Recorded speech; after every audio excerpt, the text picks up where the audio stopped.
तो कहते हैं ना कि सोच अगर ऊंची हो तो मंजिलें खुद रास्ता बना लेती हैं। So hello learners, Rishu Singh this side and welcome you all on Vedika Darpan. तो कैसे हैं आप सब? उम्मीद करती हूँ बहुत अच्छे होंगे। ये हमारा पहला इंटरेक्शन है, लेकिन उम्मीद है ये पढ़ने और पढ़ाने का सिलसिला चलता रहेगा। मुझे और आपको जोड़ने की जो कड़ी है वो है हमारी इस वीडियो की कमेंट सेक्शन।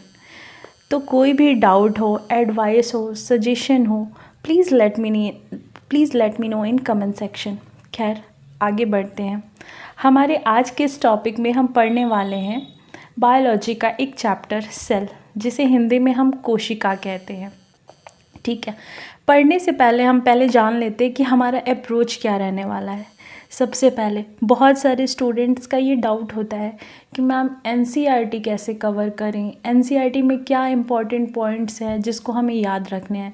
तो मैं ये बता देना चाहूँगी, इस वीडियो में हम एनसीईआरटी के जो इम्पॉर्टेंट पॉइंट्स हैं वो ज़रूर डिस्कस करेंगे। उसके बाद मोस्ट इम्पॉर्टेंट कि ये वीडियो जो होगी वो बायलिंगुअल होगी, क्योंकि स्टूडेंट के बीच में ये लैंग्वेज वाली इशू हमेशा से रही है। हिंदी वाले बोलते हैं मैम हमें हिंदी में वीडियो चाहिए, और इंग्लिश वाले बोलते हैं कि हमारे लिए भी कुछ कर दीजिए। ठीक है। तीसरा, इस वीडियो का जो कंटेंट होगा वो हैंड रिटन फॉर्मेट में होगा, क्योंकि मुझे पता है कि हमारे साथ बहुत सारे बिगनर्स भी जुड़ते हैं जो कि ये जानना चाहते हैं कि नोट्स हम लिखे तो लिखे कैसे। पढ़ने के लिए तो बहुत कुछ है, पर उसमें इम्पॉर्टेंट क्या है, कैसे नोट्स बनाएं। तो उनके लिए ये वीडियो जो होगी वो हैंड रिटन फॉर्मेट में होगी। And last but not the list, हम वीडियो के अंत में कुछ MCQ प्रैक्टिस करेंगे, जिससे हम खुद को इवैल्यूएट कर पाएँ कि हमने जो भी पढ़ा है उसमें से हमने कितना स्टोर किया है। ठीक है, जो कि बहुत ही ज़रूरी है हमारे लिए। चलिए आगे बढ़ते हैं। तो हमारा आज का टॉपिक है cell. The cell is the structural and functional unit of life. कोशिका जीवन की संरचनात्मक एवं कार्यात्मक इकाई है। अब हम इसे कैसे समझेंगे? घर बनते हुए तो आप सबने देखा होगा कि जो घर होता है वो दीवारों से मिलके बना होता है, और जो दीवारें होती हैं वो छोटी छोटी ईंटों से, जिनको हम ब्रिक्स कहते हैं, ब्रिक्स से बनी होती हैं। तो हमारे शरीर में जो हमारी सेल्स होते हैं वो एक तरह से ब्रिक्स का काम करती हैं। ठीक है, और उन्हीं सेल्स से मिलके बनता है टिश्यू। ठीक है, और टिश्यू से मिलके बनता है ऑर्गन से ऑर्गन सिस्टम। खैर, हम आगे डिटेल में पढ़ेंगे इसके बारे में। अभी आगे देखते हैं। Study of cell. सेल की स्टडी को क्या कहा जाता है? कोशिका के अध्ययन को क्या कहा जाता है? तो साइटोलॉजी। मैं बता देना चाहूँगी कि यहाँ से डायरेक्ट क्वेश्चन रहता है वनडे एग्जामिनेशन में। ठीक है, कि कोशिका के अध्ययन को क्या कहा जाता है। ठीक है, एक एक लाइन पे आप प्लीज़ ज़रूर ध्यान दीजिएगा, क्योंकि आगे हमारा AEDO का एग्ज़ाम है, BPSC है, बिहार PSI है, तो किसी भी लाइन से क्वेश्चन हो सकता है। ठीक है, तो हम आगे बढ़ते हैं। डिस्कवरी ऑफ सेल के बारे में जानते हैं। कोशिका की खोज। तो जो सबसे पहले कोशिका की खोज हुई थी वो मृत कोशिका की हुई थी, डेड सेल की, जो रॉबर्ट हुक के द्वारा की गई थी 1665 में, और वो कॉर्क स्लाइस में की गई थी। ठीक है, मैं बता देना चाहूँगी कि इससे BSSC में डायरेक्ट क्वेश्चन पूछा गया था कि जो कॉर्क स्लाइस की कोशिका होती है वो जीवित होती हैं या मृत होती हैं।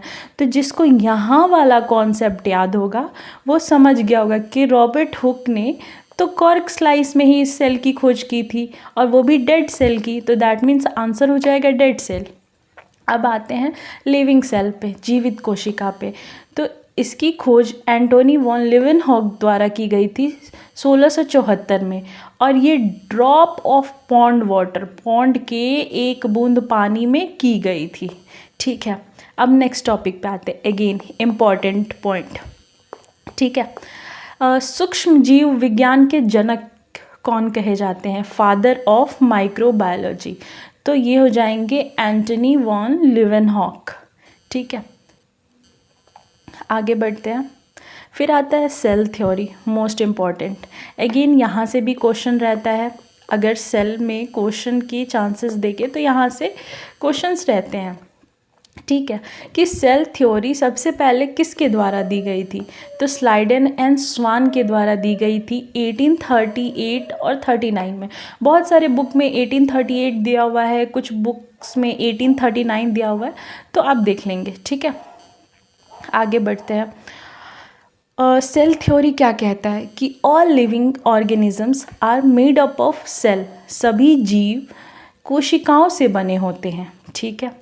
ये बात तो हमने ऊपर समझ ली थी। चलिए आगे बढ़ते हैं। Cell is the basic unit of life, कोशिका जीवन की मूल इकाई है, ठीक है। जो नेक्स्ट पॉइंट है ये रुडोल्फ विर्चो द्वारा दी गई थी, इसको हम आगे पहले समझ लेते हैं, ठीक है। रुडोल्फ विर्चो ने 1855 में कहा था ओमनिस सेलुला ई सेलुला, ठीक है, ओमनिस सेलुला ई सेलुला, जिसका अर्थ होता है new cell arises from pre existing cell. जो भी नई कोशिकाएं होती हैं वो पुरानी कोशिकाओं से उत्पन्न होती हैं, ठीक है। आई होप यहाँ तक क्लियर होगा आप लोगों को। आगे बढ़ते हैं। तो ये जो भी इम्पॉर्टेंट पॉइंट्स हैं एग्ज़ाम पॉइंट ऑफ व्यू से, इसको ज़रूर ध्यान रखिएगा, ठीक है। लार्जेस्ट सेल सबसे बड़ी कोशिका, तो एग ऑफ एन ऑस्ट्रिच, शुतुरमुर्ग का अंडा जो होता है वो सबसे बड़ी कोशिका मानी जाती है, ठीक है। अगला स्मॉलेस्ट सेल, सबसे छोटी कोशिका, तो माइकोप्लाज्म को कहा जाता है, जिसको हम लोग PPLO के नाम से भी जानते हैं, ठीक है। आप मुझे कमेंट सेक्शन में बताएंगे कि PPLO का फुल फॉर्म क्या होता है। Let me know in comment section. Next आगे बढ़ते हैं। तो लॉन्गेस्ट सेल कौन सी होती है, तो न्यूरॉन, सबसे लंबी कोशिका। यहाँ पे लंबी कोशिका पूछी जा रही है, तो ये हो जाएगा हमारा तंत्रिका कोशिका, ठीक है। आगे बढ़ते हैं। तो smallest cell in human body, याद रखिएगा यहाँ पे हम लोग पढ़ रहे थे नॉर्मल स्मॉलेस्ट सेल, यहाँ हम पढ़ रहे smallest cell in human body, मानव शरीर में सबसे छोटी कोशिका, तो ये हो जाएगा हमारा स्पर्म, शुक्राणु, ठीक है। Largest cell in human body में सबसे बड़ी कोशिका कौन सी हो जाएगी, तो ओवम, जिसको हम डिम्ब भी कहते हैं, ठीक है। अब आते हैं हम सेल टाइप में, ठीक है। तो इसमें हम दो तरह के सेल को पढ़ते हैं, प्रोकैरियोटिक और यूकैरियोटिक। हिंदी में भी हम इसे प्रोकैरियोटिक कोशिका और यूकैरियोटिक कोशिका कहते हैं, ठीक है। तो प्रोकैरियोटिक कोशिका का उदाहरण हो जाएगा सबसे पहले बैक्टीरिया, ठीक है, ब्लू ग्रीन एल्गी और माइकोप्लाज्म। ब्लू ग्रीन एल्गी को ही हम नील हरित शैवाल भी कहते हैं, याद रखिएगा। यूकैरियोटिक कोशिका में आ जाता है हमारा प्लांट, पादप कोशिका, एनिमल्स, जंतु कोशिका, फंगाई, कवक, ठीक है। आगे बढ़ते हैं। तो हम जानते हैं कि कि ये प्रोकैरियोटिक और यूकैरियोटिक में अंतर क्या होता है, difference between prokaryotic cell and eukaryotic cell, ठीक है। फीचर्स के हिसाब से हम देखेंगे सबसे पहले न्यूक्लियस के हिसाब से। तो प्रोकैरियोटिक में कोई भी वास्तविक केंद्रक नहीं होता, ट्रू न्यूक्लियस नहीं होता है, ठीक है। और यूकैरियोटिक में वास्तविक केंद्रक होता है, ट्रू न्यूक्लियस प्रेजेंट होता है, ठीक है। आगे बढ़ते हैं। तो सेल साइज के बारे में कि कोशिका का आकार क्या होता है, तो जनरली प्रोकैरियोटिक सेल छोटी मानी जाती है यूकैरियोटिक सेल से, जो कि 1 से 10 माइक्रोमीटर तक होती हैं, और यूकैरियोटिक 10 से 100 माइक्रोमीटर तक होती हैं, ठीक है। आगे बढ़ते हैं कि DNA स्ट्रक्चर कैसा होता है, तो प्रोकैरियोटिक सेल का DNA स्ट्रक्चर वृत्ताकार होता है, सर्कुलर होता है, ठीक है। और यूकैरियोटिक का नाभिक में रेखीय DNA होता है, लीनियर DNA विथ न्यूक्लियस, ठीक है। आगे बढ़ते हैं। सेल डिवीज़न, इसके बारे में हम आगे डिटेल में पढ़ेंगे, लेकिन हम जान लेते हैं कि सेल डिवीज़न कैसा होता है हमारे प्रोकैरियोटिक सेल में। तो बाइनरी फिजन होता है, द्विखंडी विभाजन होता है। और यूकैरियोटिक सेल में माइटोसिस और मियोसिस होता है। ठीक है, आगे बढ़ते हैं। अब पढ़ते हैं हम सेल ऑर्गेनलिस के बारे में, जिसको हम कोशिकांग कहते हैं, जिनसे मिलके कोशिका हमारी बनी होती है। सबसे पहले हम बात करते हैं सेल मेम्ब्रेन की, जिसकी खोज की गई थी 1855 में कार्ल नेगेली और सी कैमर के द्वारा। ठीक है, और इसका काम क्या है, तो यह पदार्थों के अंदर और बाहर जाने को नियंत्रित करती है, controls movement of substances in and out of the cell. ठीक है, आगे बढ़ते हैं। तो साइटोप्लाज्म की खोज की गई थी रॉबर्ट हुक के द्वारा। आप मुझे कमेंट में बताएंगे कि रॉबर्ट हुक के बारे में हमने कहाँ पढ़ा था और इनका क्या कंट्रीब्यूशन था, आप कमेंट में मुझे बताएंगे। ठीक है, अब साइटोप्लाज्म के बारे में जान लेते हैं। तो यह जेली जैसी पदार्थ जिसमें सभी कोशिकांग तैरती हैं। It is a jelly like substance where organelles float. ये सेल के अंदर होता है। ठीक है, ऐसे जेली लाइक सब्सटेंस होता है। ठीक है, आगे बढ़ते हैं। फिर आता है न्यूक्लियस, केंद्रक, जिसको ब्रेन ऑफ द सेल भी कहते हैं। ठीक है, 1831 में इसकी खोज की गई थी। किसके द्वारा? रॉबर्ट ब्राउन के द्वारा। Again important question one day examinations में या कभी कभी तो बीपीएससी में भी डायरेक्ट क्वेश्चंस यहाँ से रहते हैं कि न्यूक्लियस की खोज किसके द्वारा की गई थी। तो याद रखिएगा, रॉबर्ट ब्राउन के द्वारा 1831 में। ठीक है, कोशिका का नियंत्रण केंद्र, कंट्रोल सेंटर ऑफ सेल, अभी मैंने बताया। ठीक है, कंटेन्स डीएनए, डीएनए को रखता है, यहीं पे होता है हमारा डीएनए। इसके अंदर न्यूक्लियस होता है, न्यूक्लियस के अंदर होता है हमारा डीएनए। ठीक है, आगे बढ़ते हैं। तो न्यूक्लियोलस, ठीक है, न्यूक्लियोलस की खोज की गई थी 1781 में फोंटाना के द्वारा। ठीक है, और ये कहाँ पाई जाती है? तो ये न्यूक्लियस के अंदर पाई जाती है, केंद्रक के अंदर पाई जाती है और राइबोसोम बनाती है, ये प्रोड्यूसेस राइबोसोम। ठीक है, आगे बढ़ते हैं। Mitochondria, again important, direct question होते हैं यहाँ से। ठीक है, 1890 में इसकी खोज की गई थी रिचर्ड आल्टमैन के द्वारा। ठीक है, और इसको हम क्या कहते हैं? Power house of the cell. BPSC के भी पीवाईक्यू में आप देखोगे कि डायरेक्ट यहाँ से क्वेश्चन है कि which cell organelle is known as power house of the cell. ठीक है, किस कोशिकांग को कोशिका का पावर हाउस कहा जाता है? तो आंसर हो जाएगा माइटोकॉन्ड्रिया। ठीक है, site of ATP energy production, ऊर्जा एटीपी के रूप में बनता है यहाँ पे, कहाँ पे? माइटोकॉन्ड्रिया में। ठीक है, डबल मेम्ब्रेन, दो झिल्ली होती हैं। मेम्ब्रेन मतलब मैंने बताया था कि आउटर कवरेज जो होता है उसको हम झिल्ली कहते हैं या मेम्ब्रेन कहते हैं। माइटोकॉन्ड्रिया जो होती है उसके ऊपर दो झिल्ली होती है, डबल मेम्ब्रेन होता है। ठीक है, आगे पढ़ते हैं हम एंडोप्लाज्मिक रेटिकुलम, ER। 1945 में इसकी खोज की गई थी, 1945 में किथ पोर्टर के द्वारा। ठीक है, यहाँ पे प्रोटीन और वसा का निर्माण और परिवहन होता है, production and transport of protein and lipid. ये दो तरह का होता है, पहला रफ एंडोप्लाज्मिक रेटिकुलम और दूसरा होता है स्मूथ एंडोप्लाज्मिक रेटिकुलम। तो रफ एंडोप्लाज्मिक रेटिकुलम में सिंथेसिस ऑफ प्रोटीन होता है, प्रोटीन का संश्लेषण होता है। ठीक है, और फिर स्मूथ एंडोप्लाज्मिक रेटिकुलम में सिंथेसिस ऑफ लिपिड्स। इसको याद कैसे रखेंगे? तो हम घर में दाल देखते ही हैं, जो कच्ची दाल होती है वो उसमें क्या पाई जाती है? प्रोटीन पाई जाती है। और जब हम उसको टच करेंगे तो थोड़ा वो रफ सा लगता है, मतलब खुरदरा सा फील होगा, तो उससे हम याद रखेंगे रफ एंडोप्लाज्मिक रेटिकुलम। और स्मूथ एंडोप्लाज्मिक रेटिकुलम, जो नॉन वेजिटेरियंस होते हैं उन्होंने अगर कभी चिकन वगैरह को टच किया होगा तो वो थोड़ा सा स्मूथ सा लगता है। ठीक है, उसमें फ़ैट पाई जाती है, तो इससे हम याद रखेंगे स्मूथ एंडोप्लाज्मिक रेटिकुलम। ठीक है, आगे बढ़ते हैं। राइबोसोम, राइबोसोम की खोज की गई थी 1953 से 55 के बीच में, ठीक है। कई जगह 1953 दिया हुआ है, कई जगह 1955 दिया हुआ है, ठीक है। आगे बढ़ते हैं।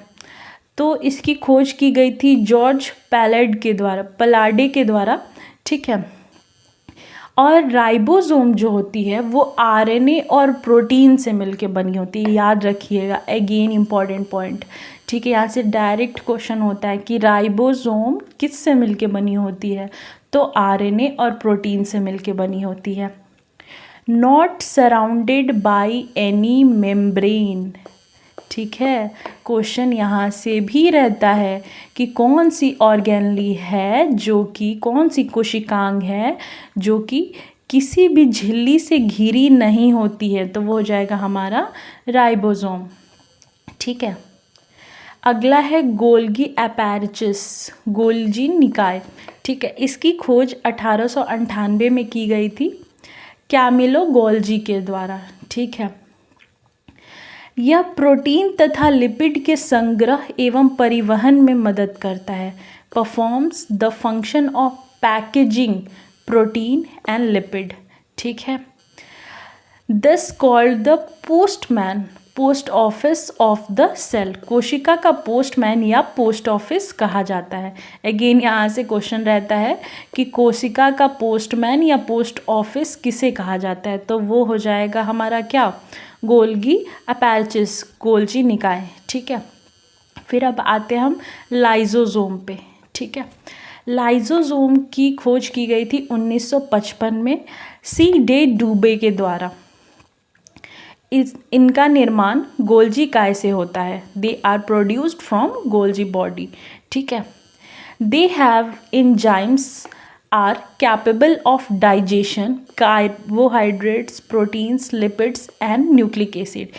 इनमें एंजाइम होती हैं जो कार्बोहाइड्रेट, प्रोटीन, लिपिड और न्यूक्लिक एसिड को पचाने में सक्षम होती हैं, इसीलिए इनको सुसाइडल बैग ऑफ सेल भी कहा जाता है, ठीक है। इनको कोशिका की आत्मघाती थैली भी कहा जाता है। अगेन इम्पॉर्टेंट पॉइंट है, ठीक है। यहाँ से क्वेश्चन रहता है कि कोशिका की आत्मघाती थैली किसे कहा जाता है, तो लाइसोसोम को कहा जाता है, ठीक है। अगला आ गया हमारा वेहिकल्स, जिसको रिक्तिका कहते हैं, रिक्तिका। इसकी खोज की गई थी 1776 में एंटोनी वॉन लीवेनहॉक के द्वारा, ठीक है। जल, भोजन और अपशिष्ट संग्रह करता है। It contains water and other materials which is not useful for the cell, ठीक है। इस चीज़ को हम याद रखेंगे, ठीक है। आगे हम देखेंगे कि वेहिकल का जो मेम्ब्रेन होता है ना, उसको हम टोनोप्लास्ट के नाम से जानते हैं। इसमें टोनोप्लास्ट नामक झिल्ली होती है, ठीक है। In plant cells the vacuoles can occupy up to 90% of the volume of the cell. पादप कोशिकाओं में यह 90% स्थान घेरता है, ठीक है। इसको storage containers of the cell भी कहा जाता है। यह कोशिका का भंडारण पात्र है, ठीक है। आगे आते हैं सेल वॉल में। एक चीज़ मैं बता देना चाहूँगी कि ये जो सेल वॉल है ये कोशिकांग में नहीं आता है, ठीक है। और सेल वॉल को हिंदी में हम कहते हैं कोशिका भित्ति, जिसकी खोज 1665 में की गई थी, ठीक है। और ये संरचना प्रदान करती है, provide structural support to the cell, ठीक है।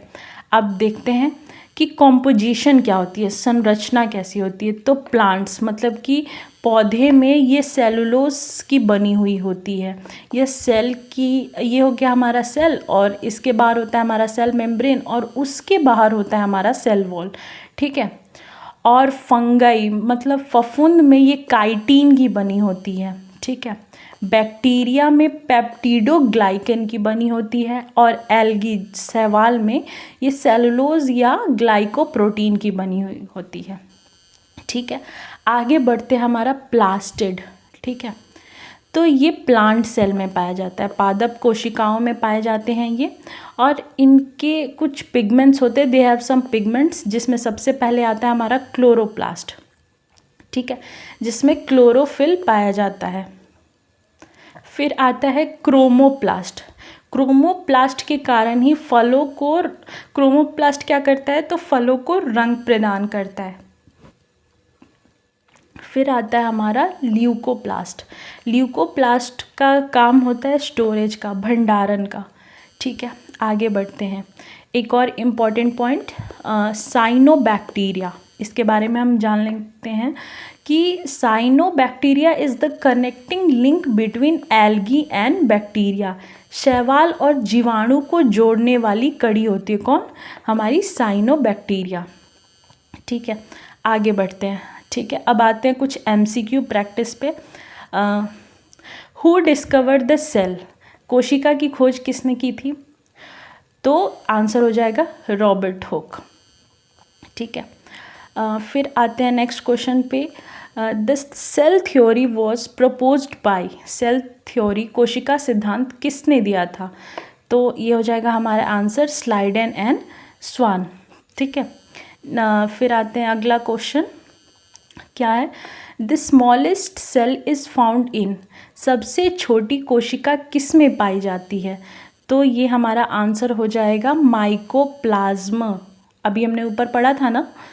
ठीक है, next question, which cell organelle is called the power house of the cell, सारे स्टूडेंट का फेवरेट क्वेश्चन, किसी को गलत नहीं करना है, माइटोकॉन्ड्रिया। ठीक है, नेक्स्ट क्वेश्चन है हमारा, which part of cell controls all activities, कोशिका का कौन सा भाग सभी क्रियाओं को नियंत्रित करता है, तो इसका हमारा आंसर हो जाएगा क्या, तो न्यूक्लियस। ठीक है, ठीक है, नेक्स्ट क्वेश्चन पे आते हैं। Plant cells have which additional structure not found in animal cell, plant cell में ऐसा क्या होता है जो एनिमल सेल में नहीं पाया जाता है, तो वो हो जाएगा हमारा cell wall. Cell wall plant cell में तो पाया जाता है लेकिन एनिमल सेल में नहीं पाया जाता है। ठीक है, नेक्स्ट क्वेश्चन है, which organelle is known as suicidal bag, किस कोशिकांग को आत्मघाती थैली कहा जाता है, अभी हमने ऊपर पढ़ा था, तो इसका आंसर हो जाएगा हमारा लाइजोसोम। ठीक है, देख रहे हो आप, जो हमने पढ़ा है एग्जैक्ट वहीं से क्वेश्चन मिल जा रहे हैं, और ये सारे हमारे PYQs हैं।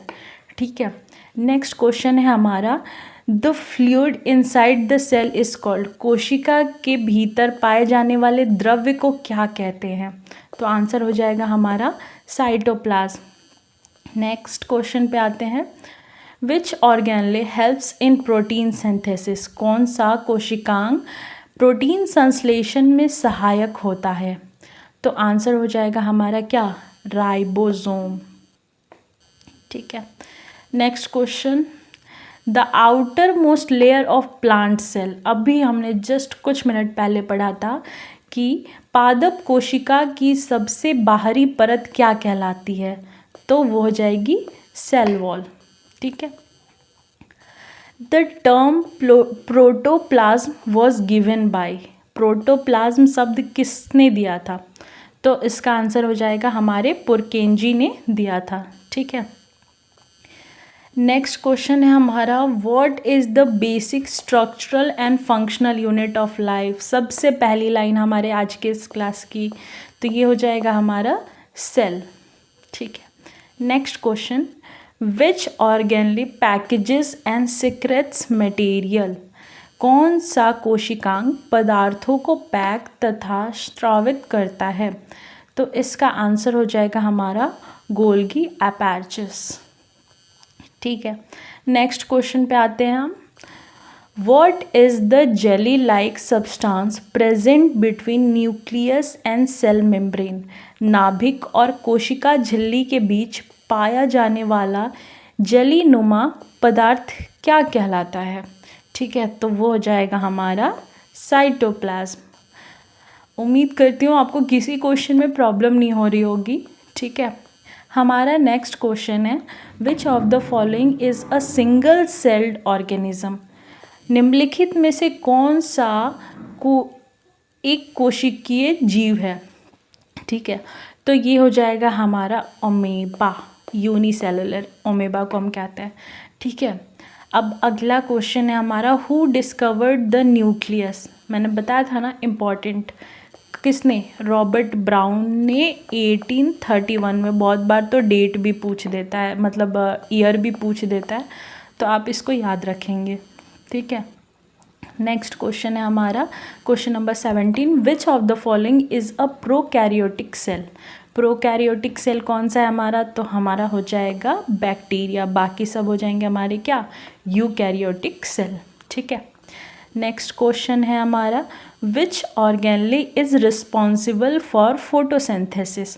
फोटोसिंथेसिस के लिए कौन सा कोशिकांग प्रकाश संश्लेषण के लिए उत्तरदायी है, ठीक है। तो आंसर हो जाएगा हमारा क्या, क्लोरोप्लास्ट, ठीक है। नेक्स्ट आते हैं, which part of the cell is selectively permeable. कोशिका का कौन सा भाग चयनात्मक रूप से पारगम्य होता है, तो इसका आंसर हो जाएगा हमारा बी, सेल मेम्ब्रेन, ठीक है। और ये सारे क्वेश्चन PYQ है, तो आप प्लीज़ इन्हें बहुत अच्छे से देखिएगा। तो the cell wall in plants is made up of, पौधों में कोशिका भित्ति किसकी बनी होती है, हमने पढ़ा था ना अभी, इसका आंसर हो जाएगा सेलुलोज, ठीक है। फिर आते हैं हम नेक्स्ट क्वेश्चन पे, which scientist said all cells arises from pre existing cell, ठीक है। ये किसने कहा था, विर्चॉ ने हमारे, ठीक है। Which structure separates the nucleus from cytoplasm, ठीक है। कौन सी संरचना नाभिक को साइटोप्लाज्म से अलग करती है, तो आंसर हो जाएगा हमारा न्यूक्लियर मेम्ब्रेन, जो कि न्यूक्लियस के ऊपर होता है और सेल के अंदर होता है, ठीक है। अगला है हमारा, which organelle helps in cell division in animal cell, ठीक है। हम सेल डिवीज़न तो अभी नहीं पढ़े, हम नेक्स्ट वीडियो में पढ़ेंगे, लेकिन फ़िलहाल के लिए इसका आंसर हो जाएगा हमारा सेंट्रियोल। नेक्स्ट क्वेश्चन है हमारा, which part of cell contains genetic material, DNA। DNA कहाँ होता है, तो DNA होता है हमारे न्यूक्लियस के अंदर, ठीक है। Next question, the living substance of a cell is called. कोशिका के जीवित पदार्थ को क्या कहते हैं, ठीक है, क्या कहा जाता है, तो इसका हमारा आंसर हो जाएगा प्रोटोप्लाज्म, प्रोटोप्लाज्म कहते हैं, ठीक है। अगला प्रश्न है हमारा, which of the following is not a cell organelle. निम्नलिखित में से कौन सा कोशिकांग नहीं है, मैंने ऊपर बताया था इस चीज़ को स्पेशली फोकस करके, तो ये हो जाएगा हमारा सेल वॉल, ठीक है। नेक्स्ट क्वेश्चन है हमारा, the ribosomes are mainly made up of. Ribosome मुख्यतः किससे बने होते हैं, तो ये हो जाएगा हमारा RNA एंड प्रोटीन। जो भी हमने पढ़ा आप देख रहे हो ना, उसकी अच्छी तरीके से रिवीजन भी हो जा रही है एक तरीके से, और आपको कॉन्फिडेंस भी आ रहा होगा कि अब तो मैं PYQ बहुत अच्छे से सॉल्व कर ले रहा हूँ, ठीक है। नेक्स्ट है हमारा, the jelly like fluid inside the nucleus is called. नाभिक के भीतर पाए जाने वाला जेलीनुमा द्रव्य क्या कहलाता है, तो हमारा आंसर हो जाएगा न्यूक्लियोप्लाज्म, ठीक है। हम नेक्स्ट क्वेश्चन पे आते हैं। नेक्स्ट क्वेश्चन है हमारा, the shape of the cell depends on. कोशिका का आकार किस पर निर्भर करता है, तो ये हो जाएगा फंक्शन पे, ठीक है। अगला है हमारा, which organelle modifies stores and packages proteins. कोशिका का कौन सा कोशिकांग प्रोटीन को संशोधित, संग्रहित और पैक करता है, तो इसका आंसर हो जाएगा हमारा गोल्गी एपैरेचस, ठीक है। नेक्स्ट है हमारा, what are chromosomes made up of. Chromosome किससे बने होते हैं, ठीक है, तो आंसर हो जाएगा हमारा DNA और प्रोटीन से बने होते हैं, ठीक है। अगला question, vacuoles in animal cells are. जंतु कोशिकाओं में रिक्तिकाएँ कैसी होती हैं? तो वो छोटी होती हैं और टेम्पररी होती हैं, स्मॉल एंड टेम्पररी। ठीक है, नेक्स्ट क्वेश्चन पे आते हैं। वेहिकल्स इन प्लांट सेल, पादप कोशिकाओं में रिक्तिकाएँ कैसी होती हैं? तो बड़ी होती हैं और परमानेंट होती हैं। ठीक है, नेक्स्ट क्वेश्चन पे आते हैं। विच ऑर्गेनली फॉर्म्स लाइजोसोम, लाइजोसोम का निर्माण कौन सा कोशिकांग करता है? तो इसका आंसर हो जाएगा हमारा गोल्गी अपैरेचस। ठीक है, what is cell sap, cell sap क्या है? ठीक है, तो ये हो जाएगा हमारा वैक्यूलर फ्लूइड। नेक्स्ट है the cell membrane is mainly composed of, कोशिका झिल्ली मुख्यतः किससे बनी होती हैं? तो आंसर हो जाएगा हमारा लिपिड और प्रोटीन से बनी होती हैं। अगला क्वेश्चन है the main function of mitochondria, mitochondria का मेन फंक्शन क्या होता है? तो ये हो जाएगा हमारा एनर्जी प्रोडक्शन। हमने पढ़ा था ना पावर हाउस के बारे में, power house of the cell. ठीक है, आगे बढ़ते हैं। Which of the following lacks a nucleus, निम्नलिखित में से किसमें नाभिक नहीं होती है? तो वो हो जाएगा हमारा आरबीसी। ठीक है, अगला क्वेश्चन है the functional unit of heredity, आनुवांशिकता की क्रियात्मक इकाई क्या है? तो वो हो जाएगा हमारा जीन। ठीक है, next question the study of cell is called, कोशिकाओं का अध्ययन क्या कहलाता है? हमने ऊपर पढ़ा था बहुत अच्छे से, तो ये हो जाएगा साइटोलॉजी। ठीक है, आज के लिए इतना ही। ठीक है, अगर कोई एडवाइस हो या कोई डाउट हो तो आप प्लीज़ मुझे कमेंट सेक्शन में ज़रूर बताइएगा। अभी के लिए, आज के लिए बाय बाय। फिर से मिलेंगे एक नए टॉपिक के साथ एक नए वीडियो में। Bye bye, take care.